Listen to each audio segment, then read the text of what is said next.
It's laughable, makes our sport look a joke. Manny hasn't won a fight for 6 years, shouldn't be anywhere near a boxing ring. The copper Bosch. The roof would come off. Should do whatever makes him the most money, because he's earned it again. So as far as I'm concerned, AJ's coming back and for 2 fights. I hope they're both with Tyson.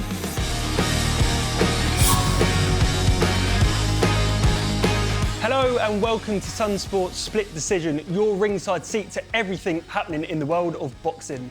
I'm Figg, and like any desperate boxer in need of attention, I've made a comeback. And as always, delighted to be joined by our man, Wally Downs Jr. And I just want to make it clear that this tan is real, it's not fake, it's not the work of our amazing hair and makeup team, who Wally, of course, always makes great use of. Yes, they've done an excellent work on my hair today and like every other week. So let's get into it. There's only one place to start, and it's not Budapest, Hungary, the scene of Tommy Fury's huge comeback win. We're going to go to Nottingham. While you were there, you spoke on the episode beforehand how it was a great 50-50 fight on paper. In the ring, it didn't quite turn out to be that. Yeah, Anthony Cacace is massive for that weight. Leigh Wood boxed like a man who's achieved more than he would ever have dreamed. He was telling us that 6 years ago he was lying in a bath in Sheffield. He just failed at his second shot at a British title. He didn't have a penny. He didn't have a promoter. Look at what he's done now. Look at what he's achieved. 2-time world champion, plenty of dough in the bank. Whereas Cacace, yeah, it just felt like he went into the Lions Den with much more to win. And I think he did that. And I think he now looks like, certainly in terms of form, probably the hottest super featherweight in the world right now. Great performance. Leigh was magnanimous in defeat. Cacace was cool afterwards. I loved his interview where he had relinquished the IBF world title to take the Wood fight. And he said, I got paid 3 times more for this, to do this show. And I know hardcore boxing fans, and I think maybe when I was younger, I would have looked at him and said, oh, you're ducking Shaky Foster, you know, and I think Eddie Hearn might have called him out and said, oh, you've ducked my man.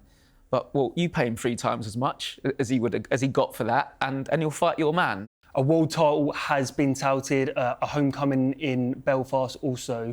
What would you like to see next for Anto? Again, 36 years old, incredible run of form. That's his 3rd former world champion he's beaten on the spin. I see people go, oh, you should go and fight for a world title. You should go and fight one of these red-hot young American prospects, or go to America and fight a Mexican because he's got a WBO world title. No, you should do whatever makes him the most money, because he's earned it, again, from being on small hall fights, constantly being the underdog. He would have been the underdog or expected to lose in his last 3.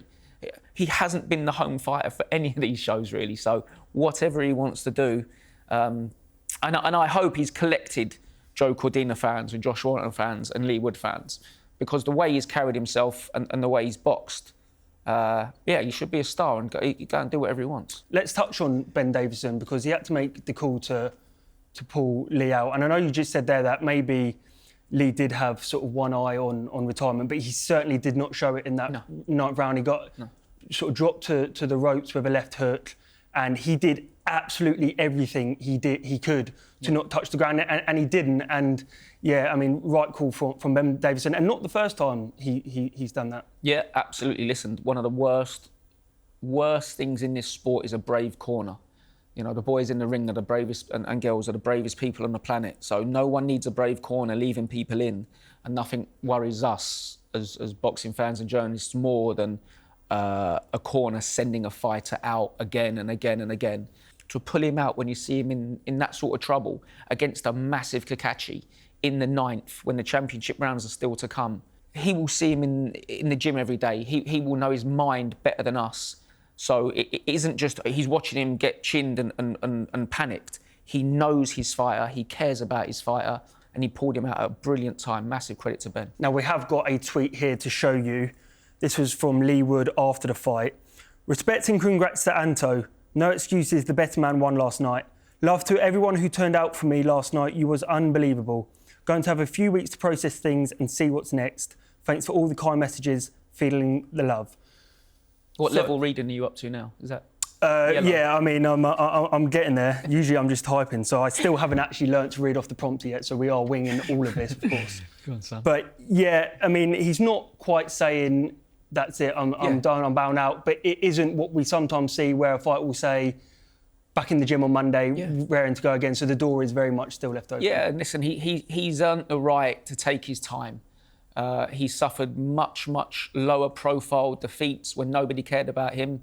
So if he goes away and talks to his family and talks to his team and talks to Ben and talks to Frank and they have a great offer, he has earned the right to take that offer. He has spoken about there's only so many punches a sensible human being should take. And if he has taken enough and he's clever enough to know it and he's going to let his head overrule his heart, that's magnificent. Now, Anthony Joshua is in Saudi Arabia telling the media that he wants to return by December, but he's also got to have elbow surgery, but was pictured sparring with Lawrence Okolie. So all very confusing. What did you make of it?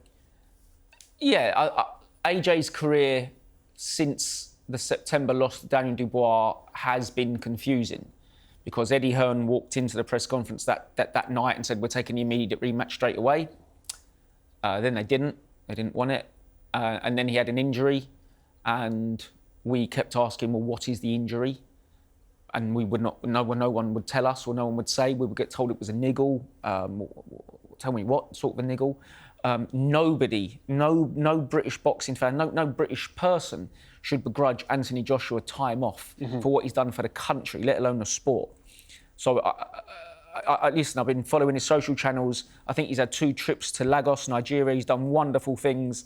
It looks like a really nourishing, soul-searching trip. But again, not like when he locked himself away in the dark for 4 days. I've seen him visit lots of gyms, meet lots of young kids. I have seen him do pads. I've seen him hit bags. I think he's been in Dubai sparring Lawrence Okolie. Yeah, so he went from Dubai to Saudi to watch the Canelo-Williams Skull fight. Yeah. Poor bloke. And then was obviously speaking to the press. Yeah, and yeah, so to have seen him sparring Lawrence in Dubai and hitting bags and running, it seems a bit of a shock to hear that he needs elbow surgery. But if that's what he says, then that's what I will believe. He's in a weird bit of limbo now because one thing I think Eddie has said recently that you can believe is that everything now hinges. Essentially, it's a shame. The end of his career now hinges on Tyson Fury, which it should. You'd never have thought that. You know, when Tyson was sitting out his backdated drugs ban and his weight and mental health problems, Anthony Joshua was carrying the sport. Now, even after back-to-back Usyk defeats, Fury holds the key to Anthony Joshua having this great swan song, because if Fury retires now off the back of 2 iconic Usyk fights, certainly the first one, then he can go out saying he was robbed in them both and he's still undefeated or whatever. Whereas if Anthony Joshua retires now, he sadly he retires more or less face planted from Daniel Dubois at Wembley. So it's a shame to think of it as that, but fair play to sort of Eddie and Matcham for saying that we're sitting here waiting for a phone call from Tyson Fury, because we know that nobody plays games more or better than Tyson. So if AJ needs elbow surgery, then he needs elbow surgery, and we just look forward to him getting back. But seeing videos of Tyson training, it's not as if he's put on weight. It's not as if he doesn't look like he could fight tomorrow. So I still believe that fight happens. I think it sort of slips under the radar. He says he's done a 2-fight deal with Turkey Al Sheikh or Riyadh or Ring. So as far as I'm concerned, AJ's coming back, and for 2 fights, I hope they're both with Tyson. Yeah, and I'm sure that the rest of the British boxing fans are with you there. Now, one fight that potentially we don't want to see is the return of Manny Pacquiao, who looks set to end a 4-year retirement to walk straight into a WBC welterweight world title shot against Mario Barrios. Now, 6 years since he won a fight. I'm going to give you a second to gather yourself, because I know you're going to come in hot on this. What's your thinking with this? It's laughable, makes our sport look a joke, and then it's also dangerous. Manny hasn't won a fight for 6 years. Going back to Jeff Hearn, he was done then. He was done against Ugas. This is a man this is a fighter who used to have to put rocks in his pockets to make flyweight. shouldn't be anywhere near a boxing ring. Fighting Mario Barrios is a joke. Boxing is fragmented. Promoters, broadcasters, fighters don't get on.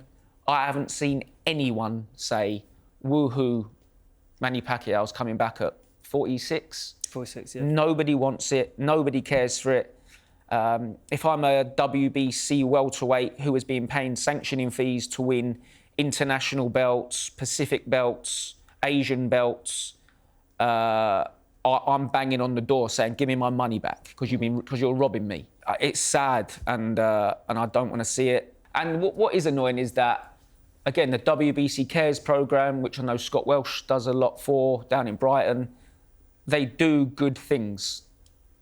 You might as well throw all of that in the bin if you're doing this. And if Manny Pacquiao gets back in the ring with the WBC signature all around the place and he's smashed all over the gaff, then, you know, they've got blood on their hands. So it shouldn't be happening.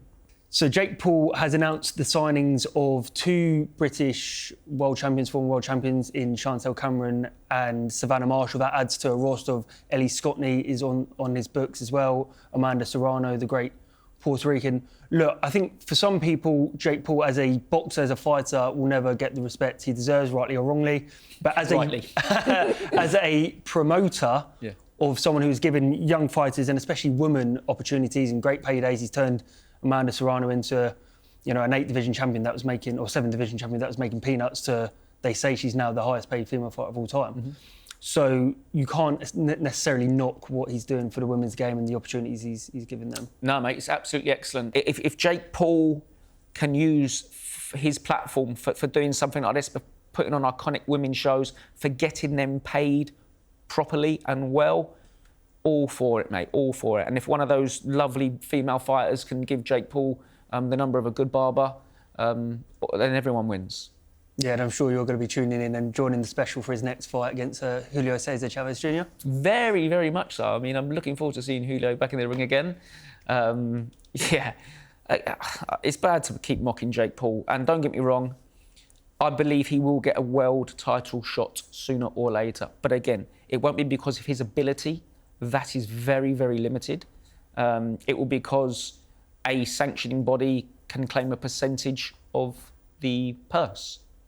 So, yeah, but again, as long as you can say positive stuff and negative stuff about Jake Paul, then I think that's fair. And I think that's probably what he wants as well. That's his MO. Listen, Jake Paul is doing great things for female fighting. If only he could do it for his own fighting career. We have to give a shout out to friend of the show, Lewis Williams, who got a win over Victor Sharkow on points 60 to 54. He didn't come to play ball necessarily, despite Lewis getting a fairly comfortable victory. No, listen, it's difficult. There are not many heavyweights in this country. We are not a land of big men.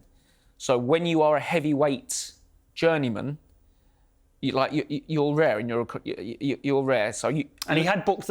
He boxed at cruiserweight because I remember he boxed Callum Johnson, I believe. And not even that long ago. Alice Zorro, maybe. Yeah. Now, listen, if you look at Lewis's last opponent, it was a ripped, six-packed fella from Portsmouth, a big, tough man, who in his next fight got a draw against Lewis's gym mate. So it's tough getting heavyweight opponents. I won't name names, but there are heavyweight opponents that are largely just very overweight men who probably boxed at middleweight when they were young amateurs. Yeah.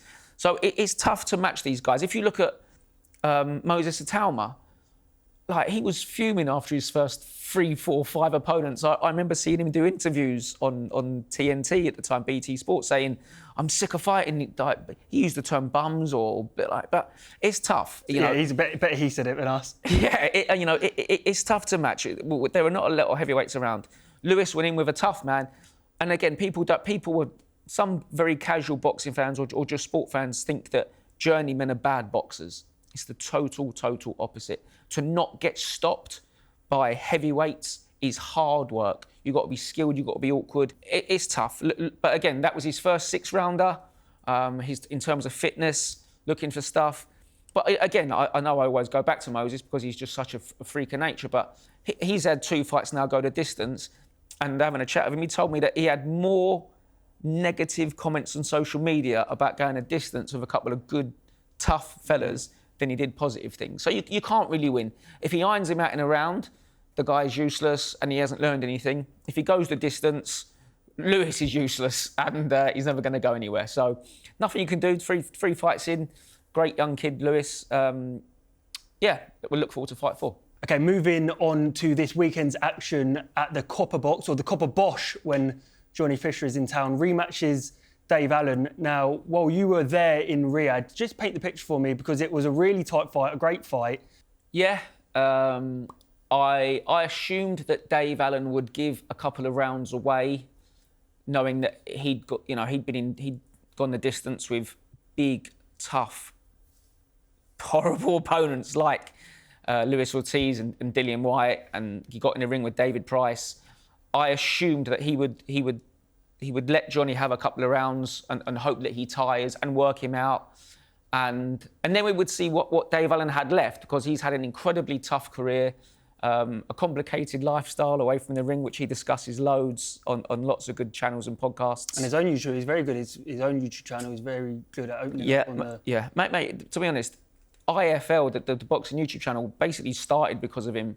If you look back at their most popular video, he stuck some shorts down in his way, some on the socks. Yeah, it's 7 million views. Like, listen, we need a bit of that. If there's any boxers that want to get on the weigh-ins and get in their pants, that'd be great. We'll get something down there. Listen, I've always been a massive, massive Dave Allen fan. He's had a hard career. He's taken the toughest fights imaginable.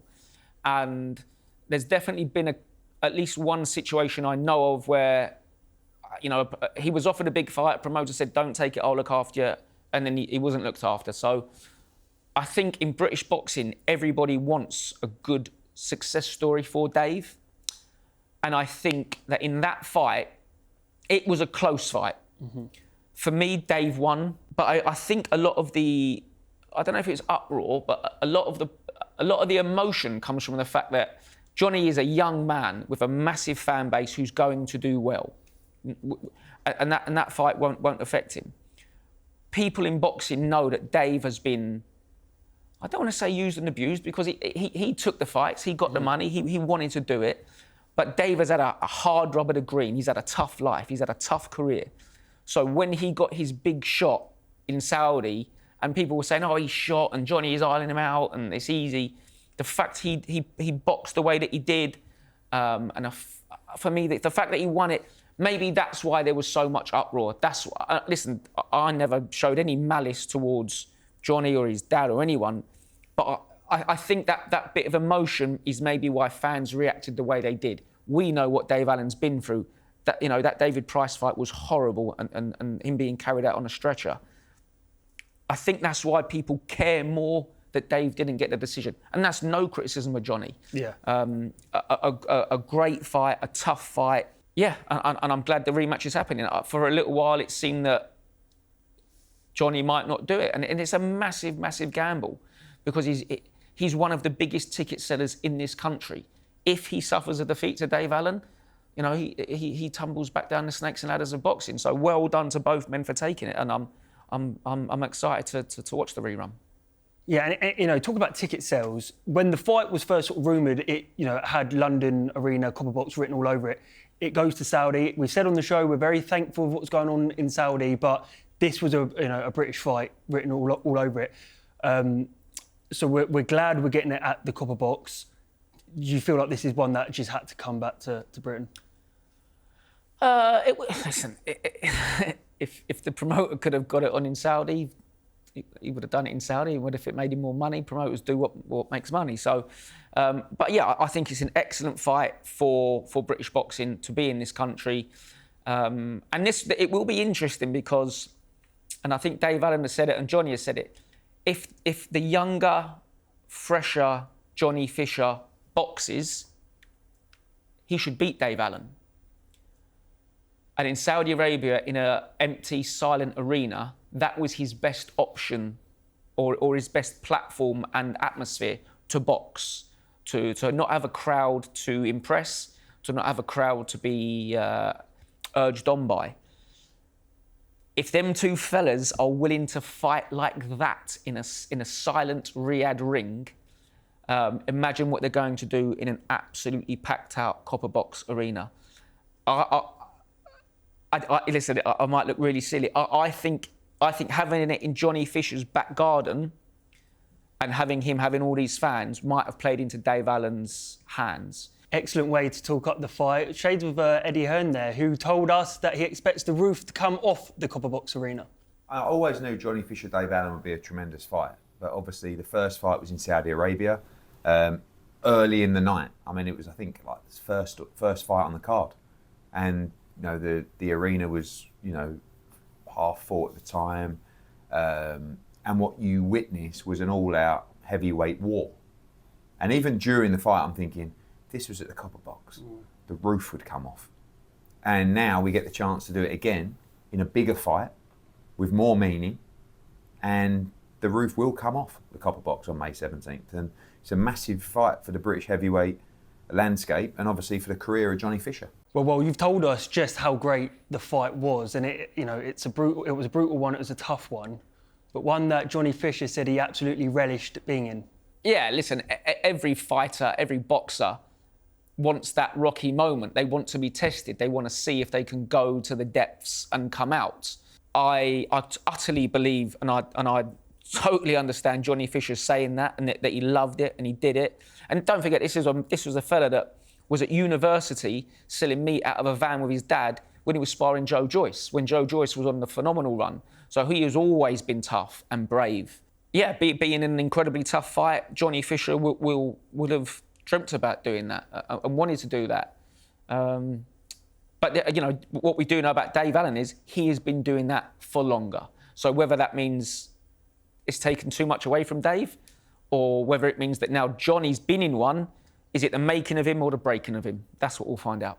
Yes, and indeed, Johnny Fischer did have his rocky moment in Saudi Arabia, and here he is telling us all about it. Yeah, we've always spoke about it in training, me, Mark and Sonny, like backs against the wall, showing people that you can tough it out and grit it out. And they're the things you dream of as a professional fighter, you know. Can't do it all the time, but to show people that I'm not just a knockout artist and I can dig in, that's another good positive, you know. That's what you live for. That's why we entertain people. That's how people come and watch and put bums on seats for, because all the stuff on the outside of boxing's great, all the other things and how you entertain people, but people are entertained first and foremost by good entertaining fights. And as a boxer, that's what you want to give people, good fights. Now that was Johnny Fischer telling us just how much he loved his absolute classic with Dave Allen. But his dad, social media star Big John, watched more as a concerned father. Boxing is brutal. I think Johnny would learn a lot from it.